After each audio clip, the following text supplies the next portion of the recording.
E agora eu converso com o Gil Eduardo Morato, ele que é treinador, né, uma pessoa já bastante experiente aí na área do treinamento comportamental. E a gente vai falar sobre análise corporal, o que é, para que serve e por que se deve fazer. Bom, Gil, quero te agradecer pela presença e queria que você falasse um pouco sobre treinamento comportamental. O que é, afinal? Boa tarde. Boa tarde, Thiago. Tudo bem? Tudo Prazer bem. estar aqui. Bem, treinamento comportamental é tudo aquilo que a gente consegue treinar, capacitar e mudar um comportamento, um hábito, né? A gente costuma falar que não existem maus hábitos, existem hábitos.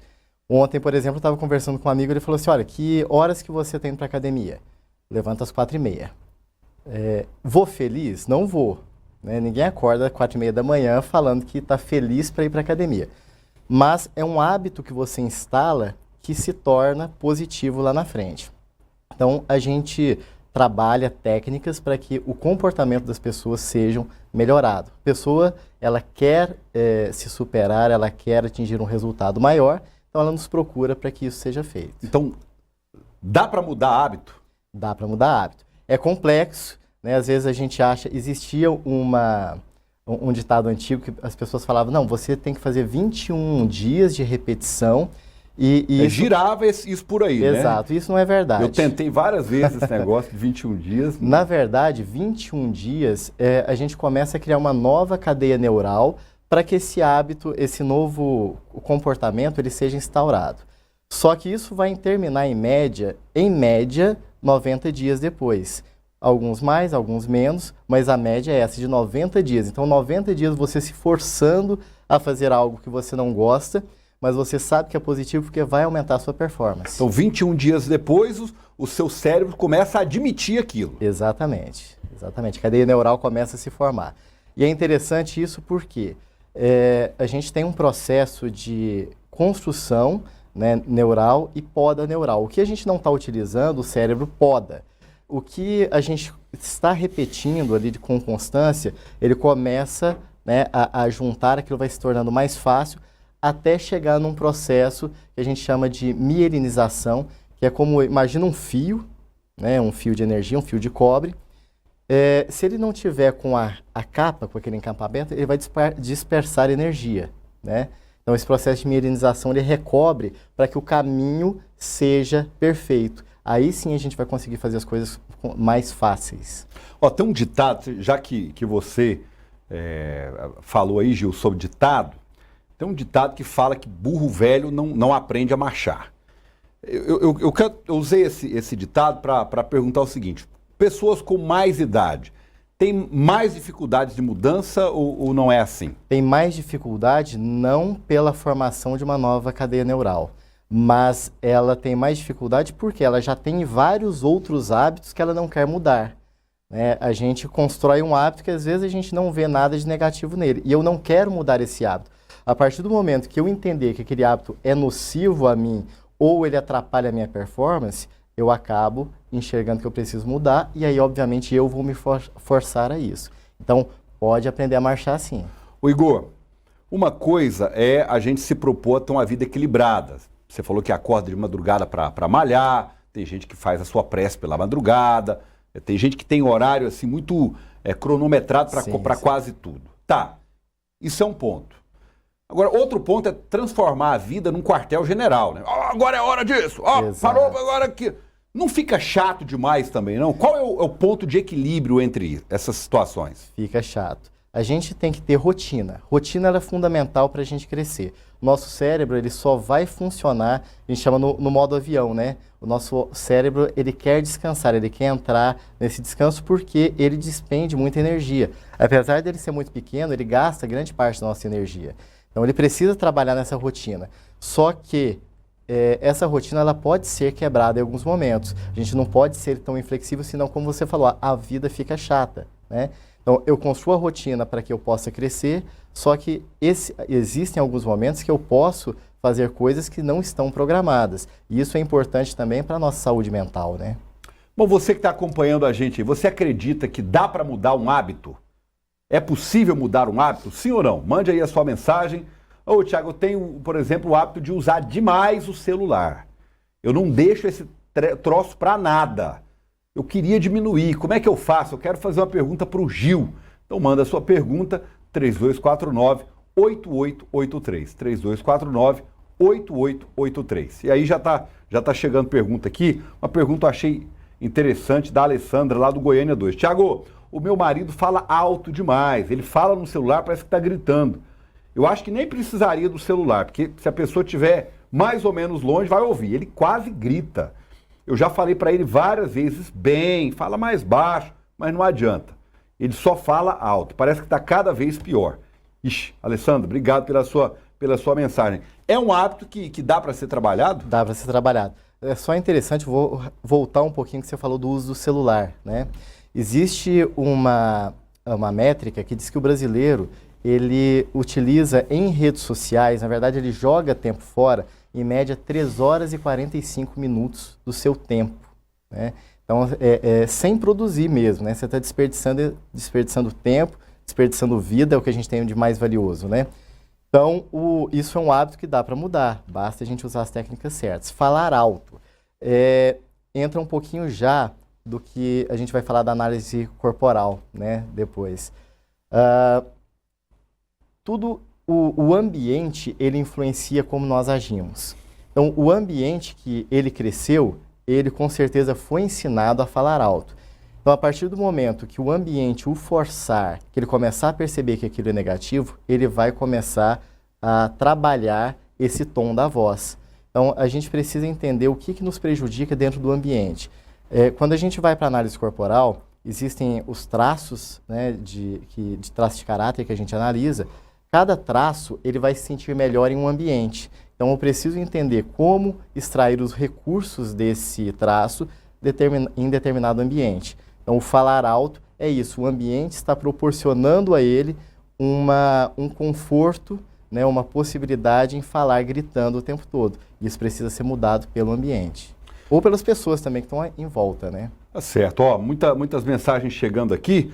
O Fabrício, oi Tiago, boa tarde, Gil, queria saber justamente sobre o uso de internet. Eu acho que eu estou jogando muito tempo fora na rede. Só que quando eu saio, parece que eu estou tendo a sensação de que estou fora do mundo.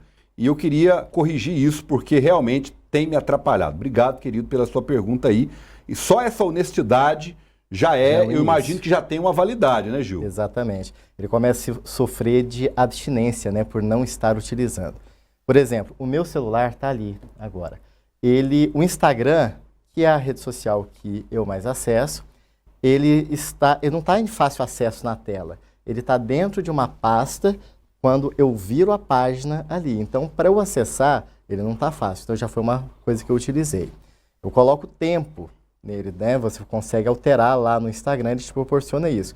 Quer dizer, o que você fez aí foi mais ou menos a técnica do obeso de não deixar a coca na geladeira. Exatamente. Começa por aí. Por quê? Se eu começo a afastar aquilo que está me fazendo mal, no início posso me sentir mal. Só que aos poucos eu vou conseguindo entender, eu vou me distanciando daquilo, então não vai ficando tão necessário o uso. Ô Gil, essa ideia do eu não posso viver sem isso, ou eu não posso viver sem aquilo, o cérebro cria ilusões para nos conduzir àquilo que ele quer, aos vícios que a gente tem? Cria porque a gente precisa sentir o prazer, é a necessidade do prazer imediato. Então, isso em todos os momentos, nós precisamos sentir o prazer. A procrastinar, por exemplo. Eu procrastino muito no trabalho, eu passo muito tempo, né, vendo outras coisas em vez de trabalhar. Por quê? Porque isso te dá uma recompensa. A partir do momento que você começa a negociar com suas recompensas, não, eu vou me obrigar a trabalhar. E existem algumas técnicas, né, por exemplo, a técnica Pomodoro. É super simples, você coloca lá, vou trabalhar 20 minutos focado aqui, e aí 10 minutos eu paro. E aí eu vou olhar o Instagram, vou fazer outras coisas que me deem prazer. E aí eu vou aumentando isso aos poucos. Aí chega lá, daqui a pouco eu estou trabalhando 50 minutos focado e 10 minutos de parada para que eu faça algo que eu quero. Então isso é possível treinar.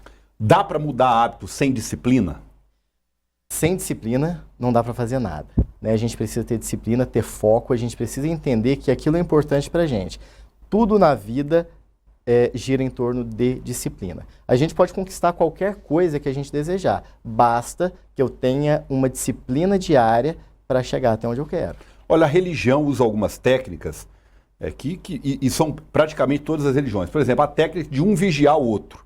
Ter sempre alguém nos monitorando. Companheiro de julgo. É importante isso ou a pessoa tem que dar conta de si e é um desafio pessoal?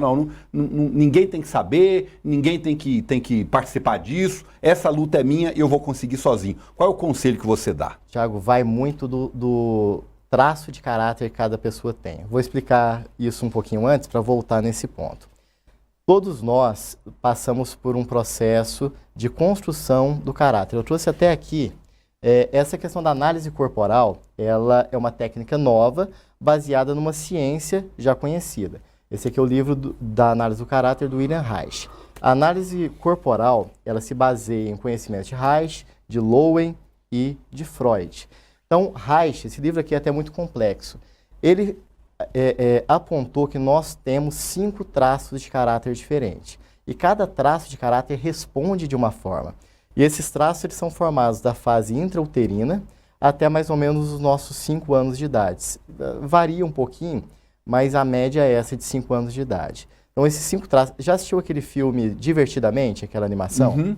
Aquilo lá é exatamente essa representação. Eu recomendo que quem ainda não assistiu, assista.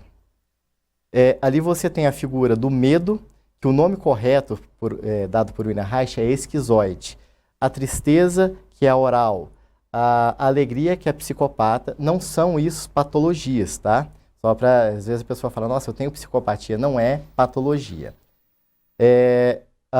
Então, a alegria é a psicopata, o raiva, aquele vermelhinho, é o masoquista, e a nojinho, que é aquela verdinha, ela é a rígida. Nós temos esses 5 traços em diversas porcentagens, então a gente consegue medir.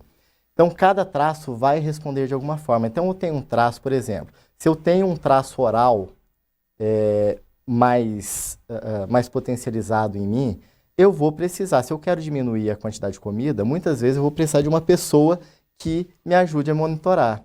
Se eu tenho um traço de rigidez muito alto, que é extremamente competitivo, essa pessoa, às vezes, ela dá conta de fazer sozinha. Fala, não, eu me garanto, eu consigo, porque eu mesmo vou cobrar de mim. Então, vai depender. Por isso que é importante o autoconhecimento. Sem autoconhecimento, a gente não consegue chegar em lugar nenhum que a gente se propõe.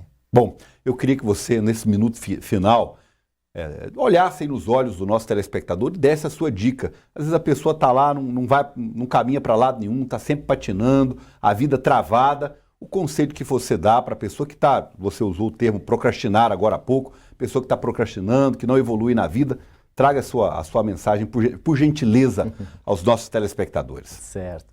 Bem, primeiro a gente tem que entender que o que a gente tem de mais valioso na vida é o tempo, né?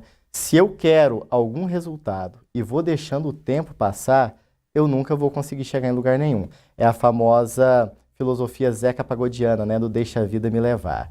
Então, primeira coisa, eu tenho que saber para onde eu vou, né, e quem eu sou. Então, trabalhar o autoconhecimento, ele é fundamental para que eu possa atingir meus resultados. Eu não sei ainda o que eu quero chegar. Então, você já tem um primeiro propósito, que é descobrir para onde você vai. Né? Sem eu descobrir para onde eu vou, infelizmente, não tem como caminhar. Então, o primeiro propósito seu é esse, descobrir qual é o seu objetivo de vida.